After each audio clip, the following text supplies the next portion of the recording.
Emily for reading, and Joyce for sharing, and everyone for gathering this morning. As Emily said, it is good to be together, at least in some way, with our church family during this challenging time. And as it so happens, we have been talking a lot about sin and evil in the past few weeks.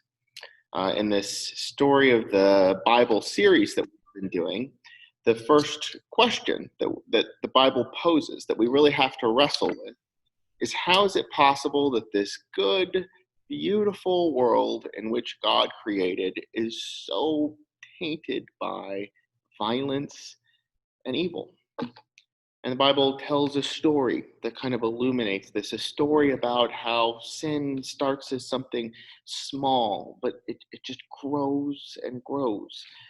We hear, for example, about this jealousy that Cain experiences towards his brother Abel, a jealousy that leads to an egregious murder, and this murder that spins out and out until Genesis 6 tells us that the whole world is full of violence.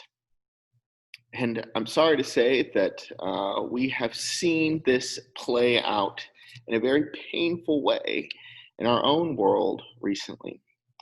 Emily already mentioned the murder of George Floyd. I don't know how many of you decided to watch that very painful video in which several police officers, but one in particular, were holding down a person who, at least by that point, was clearly compliant and who was asking for help, expressing an inability to breathe. But despite his calls for help and despite the pleas of the people in the background of the video, the officer did not help, and we watched this man die on screen. That's evil. That's an act of evil. Now, I don't know a lot about this man or his background or the broader situation, but I know that that was an act of evil.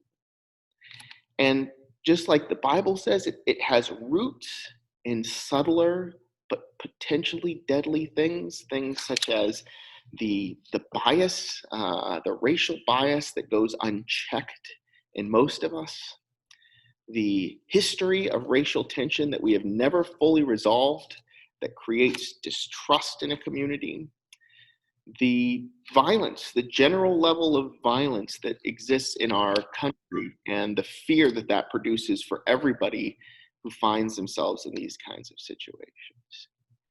And not only do these subtle things lead to something like a murder, but we see it spin out. We see how such a betrayal by someone who's in a position of authority leads to incredible distrust, incredible fear, how this fear causes people to be angry, and how despite the overwhelming majority of people who have been responding to this anger have done so peacefully, it does result in some people causing acts of violence and rioting. And I'm not quite sure what all, the situation with the rioting is gray, it's vague, we don't know everything that's happened, that's going on there, but I don't think that we need to necessarily come up with a plan to respond to the rioting, because rioting is always a response to something else. And so if we're concerned about the rioting, the way to deal with it is to address the racism, the destructive, life-taking racism that causes it. It's a difficult time. You think, okay, but that's not an easy thing to do. How can we get rid of something as profound as racism? It's so deeply embedded in our society at this point. And this is precisely the kind of question that Genesis is trying to pose. It recognizes that this beautiful world that God created in love and still loves has been so thoroughly infected with sin that all these various attempts for God to pull out a person like Noah, to do an act of cleansing, whatever, don't fix the problem. So what is God going to do? Well, we finally get to see the beginning of God's plan to save the world in Genesis chapter 12. You might remember when we started this series that I suggested that the story of the Bible is like a 7-act play. The first act provides the backstory. It's really a tragic story about the fallout of two major characters, God and the world. But in Act 2, which begins here, we see the third major character of the Bible emerge. And that character is the chosen people. And their role, their calling, is to be a source of healing, mediator, a bridge between God and humanity. Now, if you're a Christian, you might be thinking, now hang on a second, I've heard this language before.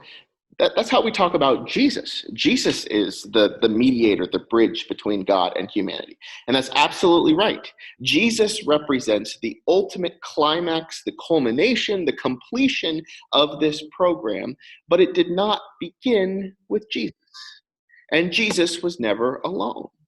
We have to remember that Jesus came to the world as a long anticipated Messiah, which means that he was the anointed, expected leader of a particular community, a community known as the people of God. And Jesus never acts alone in the Gospels. He always surrounds himself by a community of chosen people.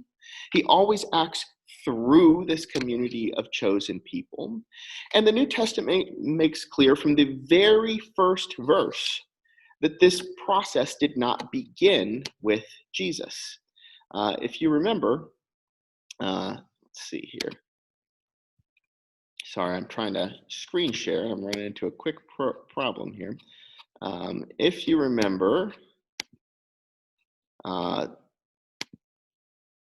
back in Matthew chapter 1, the very first verse says something that many of us just glaze our eyes over, an account of the genealogy of Jesus the Messiah, the son of David, the son of Abraham.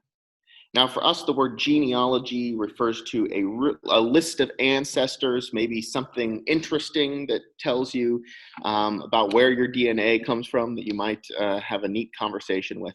But the word genealogy is richer for the Greek-speaking people and the Jewish people than it was for us today. It refers not just to a list of ancestors, but to a genesis, a generation, as if to say that Jesus could not have existed, could not have been the person that he was, were it not for the people that came before him. People like David and Solomon, like Boaz and Ruth, or when Matthew traces this all the way back to the beginning of that tradition, people like Abraham and his wife, Sarah. And so today's story begins, that story about Abraham and Sarah. And it begins with this epic words of calling. So it says, now the Lord said to Abram, go from your country and your kindred and your father's house to the land that I will show you. I will make of you a great nation, and I will bless you, and I will make your name great so that you will be a blessing. I will bless those who bless you, and the one who curses you I will curse, and in you all the families of the earth shall be blessed. Now, this is just a powerful, inspiring charge, and it begins, it sets the tone for a journey that we are quite excited to learn about and follow. But I have to be honest, after we get past this first verse, the story disappoints a little. It doesn't feel like quite the epic tale that we were kind of expecting or hoping to hear. At least if you compare it to other epics out there, such as the Odyssey. Now, many of you know that a very, very old tradition in the Greek speaking part of the world was a poem called the Odyssey, which tells the tale about a hero named Odysseus who went off to fight for war, to fight in this great Trojan War. and at the beginning of the book decides that he is going to go home to Ithaca. And so the entire book is focused on this singular plan and purpose of reestablishing himself as the leader of Ithaca.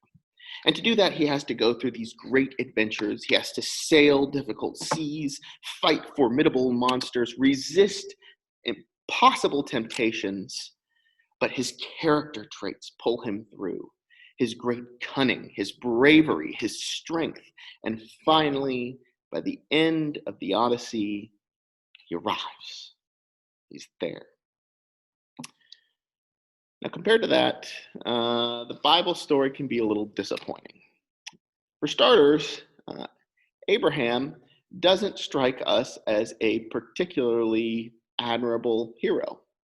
Immediately, and later in verse 12, we learn that he's terrified. He's afraid. And so he makes up this lie when he comes in contrast with Pharaoh about his wife actually being his sister, kind of throwing her under the bus. And that's an extremely cowardly thing to do. And he does it multiple times in the story. And beyond that, the story feels somewhat aimless.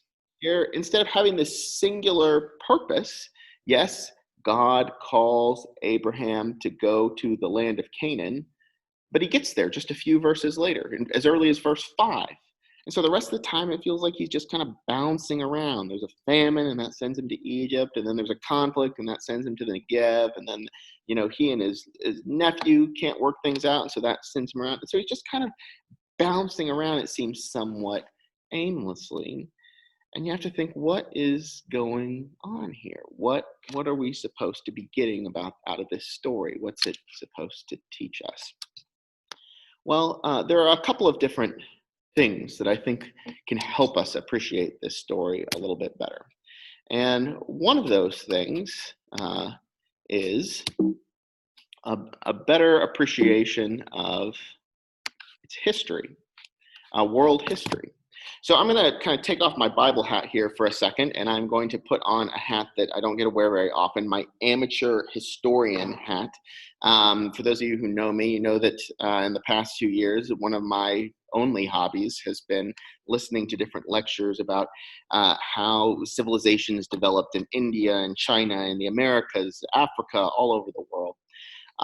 And I can tell you that out of all of the civilizations in the world, the oldest complex civilization that we know of started in Mesopotamia.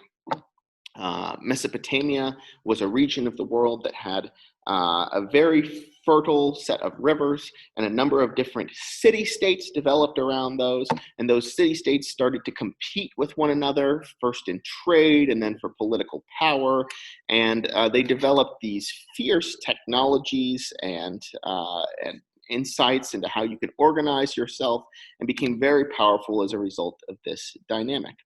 Now, shortly around the same time that this was happening, the other very, very old civilization in world history was Egypt.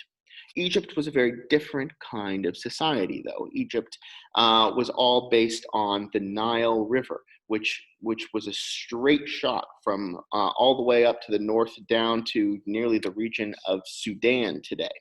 And because of that, Egypt was able to organize all of the people together in one great kingdom or even empire. And they could do things like build these incredible pyramids. And the leaders of this, the pharaohs, were seen as being godlike figures. Now, in the time that immediately preceded what we think of as the main biblical era, the time when Israel emerges on the map as an actual political force, there was something interesting happening. These societies, Mesopotamia and Egypt, had existed for a long time, but in the late Bronze Age, for the first time, they were getting strong enough that they could come in conflict with each other.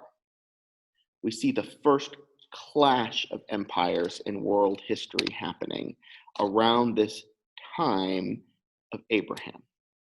Now, there's another major player that you might notice there on that map, this one in blue. And this was one that I wasn't very familiar with before my own studies with history, but there was another great empire that emerged and actually competed with, if not surpassed, both Mesopotamia and Egypt, one called Hatti, or as we might know it better, the Hittite Empire, the Hittite kingdom or empire. And so around what's happening here is that the Hittite Empire, which is based in Turkey, starts spreading its power south. The Egyptian Empire, based in Egypt, starts spreading its power north. And where do you think these two kingdoms meet and clash? Right here, right in this area in the middle, what we call the land of Canaan. They were the doormat of history. They were right in the midst of these competing powers, and they just got tossed around like a rag doll in the midst of all of it. In fact, many scholars believe that the largest chariot battle in world history occurred right there on the northern border of Canaan between the Hittite kingdom and the Egyptian empire. Now, just for the sake of completion, you'll also note that this other empire here off the side, not quite on the same scale as the others, is known as the Mycenaean Greeks. They were certainly powerful, especially in the way that they could deal with the seas. Now, unfortunately, they had some invaders that kind of disrupted their own society, and so they had to flee the area of Greece. And several of them, many scholars believe now, settled just on the western coast of a part of Canaan and formed a region known as Philistia, becoming the Philistines. So here, Canaan is right in the midst of these major superpowers. Now, that's the first thing that we can say to help us kind of appreciate this story a little bit better. The second thing is to remember that as Abram, later Abraham, travels through all of these lands, he's not just doing so as an individual. He is doing so as a nation. It says, the Lord said to Abram, go from your country and your kindred and your father's house to the land that I will show you. I will make of you a great nation. Now, that doesn't just mean that Abram's descendants would eventually become a nation. It meant that already he represented one. In fact, we are reminded immediately afterwards that Abram is traveling with a large community. So Abram went as the Lord told him. Abram took his wife Sarai and his brother's son Lot and all the possessions they'd gathered and the persons whom they'd acquired at Haran. And later in chapter 14, we learn that he has at least 318 young fighting age men in his midst. So this is a big community. Abram's not just doing these things as an individual, he's representing this nation that God is wanting to create. Now, should I left that a little bit too early? Now, if we think of it in those terms, then we can appreciate perhaps this story in a slightly different way. Now, this is some of the markings that you're about to see on this map come from me, and so take them with a grain of salt. They are not especially accurate, but I think they're generally accurate enough that you can kind of get the picture of what's going on here. When Abram, then Abraham, first arrives in the land of Canaan, we find him around here, settling in Shechem, building an altar to God in the land of Shechem. And then immediately, the first thing that happens is a famine drives him where? Down to Egypt, where the most powerful ruler of the entire world at that time, Pharaoh, lived. And what happens? Well, Abram lies. He lies about the status of his wife because he's terrified, because he knows that he is in the presence of an extraordinarily powerful person who sees himself as a god and who can take what he wants. But God makes the point that no, although this Pharaoh might see himself or even call himself a god, he has no power compared to the God of Abram. And so Egypt is thus introduced to this new nation that God is forming. Well, after some conflict emerges, then he comes back, eventually getting into a place known as Hebron. But then in chapter 14, something else happens. We hear about this war that breaks out. And basically, what you have are a number of cities coming from the region of Mesopotamia that came in order to exact tribute and assert power over the people who lived just on the other side of Canaan. And so here in chapter 14, this conflict spills out. And unfortunately for the kings of Mesopotamia, they made a fatal mistake. They captured Abram's nephew Lot in the midst of this. And consequently, Abram felt like, oh, he has to do something about it. And so he goes and he has his encounter with Mesopotamia, so that Mesopotamia knows now about this nation of God.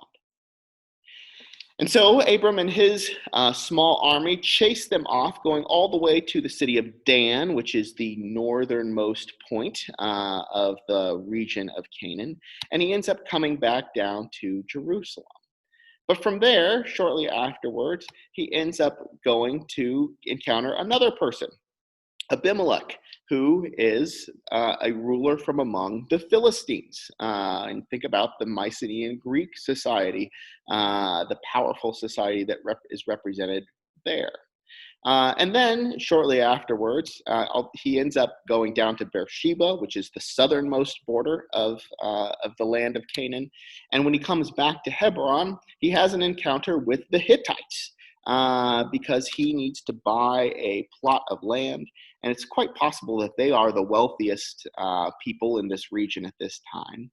But Abram is able to negotiate and pay for a plot of land, even in the face of this powerful, wealthy empire. So here, in Abram's journeys, he's being called to be a great nation, to be made known among the nations. And he introduces Egypt, Mesopotamia, the Greeks or Philistines, and the Hittites to this new God.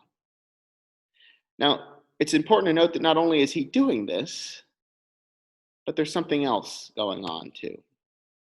It's not just that God wants to make him great, he wants to make him a blessing.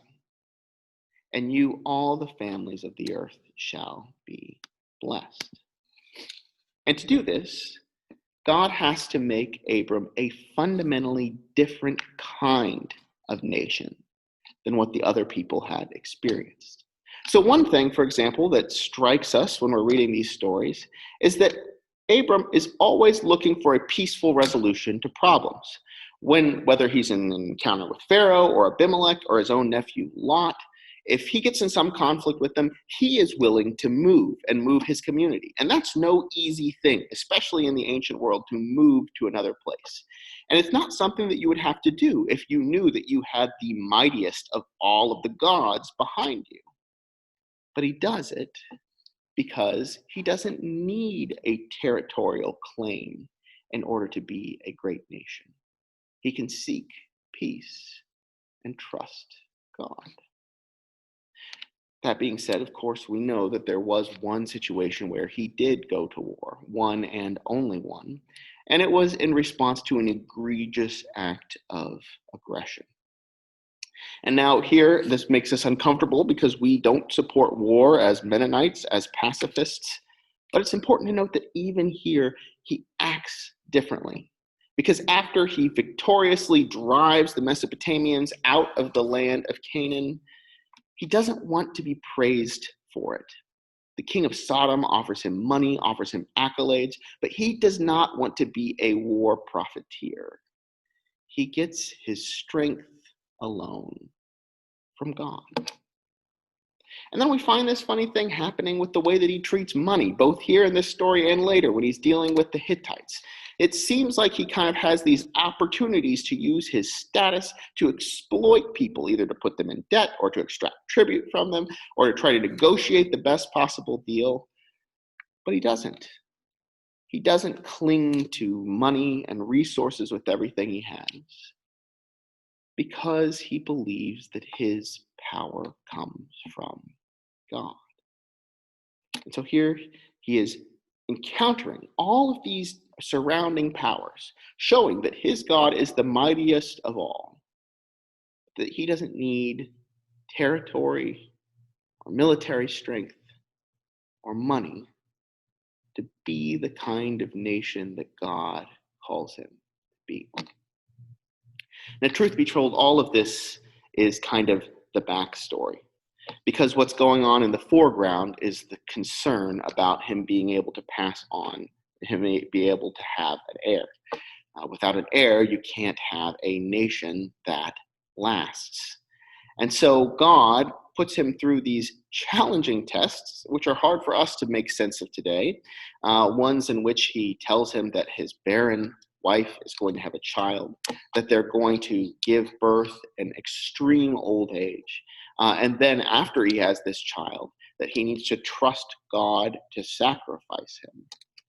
I think the point of all of these challenges is to show that Abram's faith needs to be so deeply embedded in who God is, that alone can inspire him to be the kind of nation that does not cling to the other forms of power of the nations of the world. Now, I've been thinking about this in light of our recent events here, and I'm spoiler alert, as the story goes on, we are going to find that we, the followers of Jesus, the church, carry on the mantle today of being the people of God. So the question for us is, how would God have us respond in this kind of situation? The truth is, I don't know. I don't have a clear path of what God would have us do.